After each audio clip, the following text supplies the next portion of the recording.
Speaking of high volume shooters, Are we going?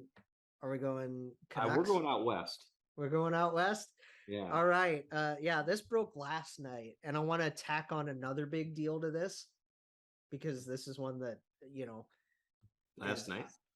No. The one that broke last night we're going to talk about now. Okay. But there is another big deal that happened since we've been gone. Yeah. That I want to talk about. That's very similar. So JT Miller is sticking around in Vancouver. This is perfect. Yeah. It's such a perfect fit. Like, he loves it there. I love the player in Vancouver. Yes, I know he had his career year last year with 99 points. He's not going to replicate that, and that's fine. He's a good, 80-point player.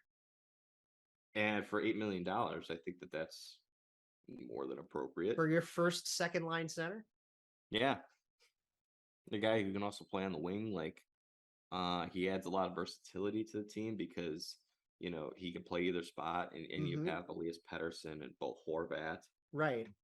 Who knows what's going to happen with Bo over the next couple of years, but with this long-term extension, if you don't keep Bo, he's a guy that you can stick to an A, of course, or he could be future captain material. Now that he's going to ride the wave in Vancouver. Yeah. Pretty steep in terms of term for a guy his age, but $8 million a year for a guy that just turned 30. Yeah. Yeah, I mean, like I say though, always in free agency or when you're extending when you sign a guy to a 7 or 8 year deal, you're really not signing into a 7 or 8 year deal. You're not paying for the whole 7 or 8 years. Yeah, you're paying for the front half. You're paying for the front half. You were paying for the first 4 or 5 years of the deal. So that's I say it almost every episode. It's the price of doing business. He's a great 22, 30 goal scorer. He's very underrated defensively, I think. He's very, very he's a pain in the ass to play against. Oh yeah, he's you put him up with. He's got some bite to his game. Yes, and he does a lot of things well. He plays really well with Besser. Yeah, I think they like what they're doing in Vink. I think they like their core. I think saw what this team looked like and how they played under Bruce Boudreau last year, and you get a full season to barbecue Bruce. And you're hoping that what you saw towards the end of the season from Elias Pettersson is going to be consistent next year, which I think it will. So you're going to have a better Elias Pettersson. JT Miller's not going to be 99 points again, but he's still really good. Yes. Hopefully you have a real good full year of Brock Besser and Connor Garland, and you got 2 good defensemen back there, and Oliver Ekman-Larsson, who really rejuvenated his career along with Quinn Hughes. Quinn's going to be Quinn. It's going to be fine. Use Menko in there. Yeah, I'm interested to see what Kuzmenko does. So I'm interested to see Podkolzin and Höglander take a step. Yeah, those guys get a year older. You know what you got in your bottom 6 with Jason Dickinson and what he does defensively, particularly. You know who's a guy that I want to see them, if they have room?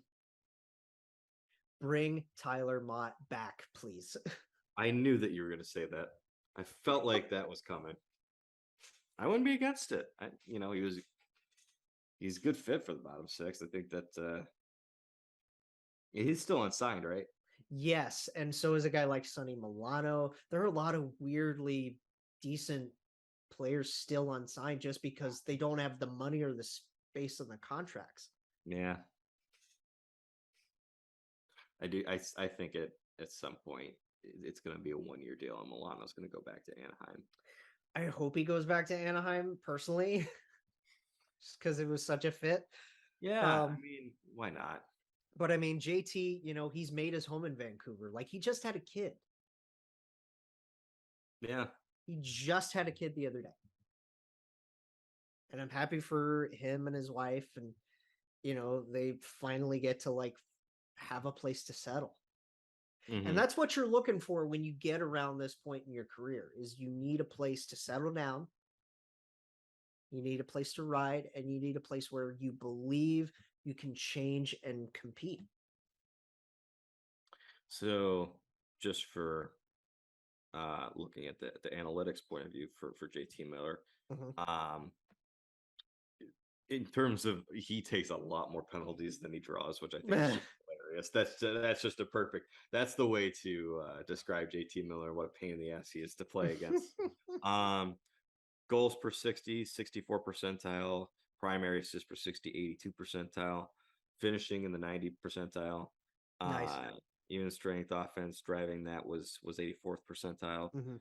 So his defense, if you go over the last 3 years, 19, but Mhm. looking specifically at last year is 44th percentile. So, for what he did last year, particularly under Bruce Boudreau, who's a Mhm. more offensive coach, he Right. actually played some pretty decent defense. So like Right. you can get that out of him again. That's good. I think I don't know if I've said it before, but I think I'm ready and committed to lock in that I firmly believe that the Canucks are a playoff team next year. Only one way to find out. Yeah.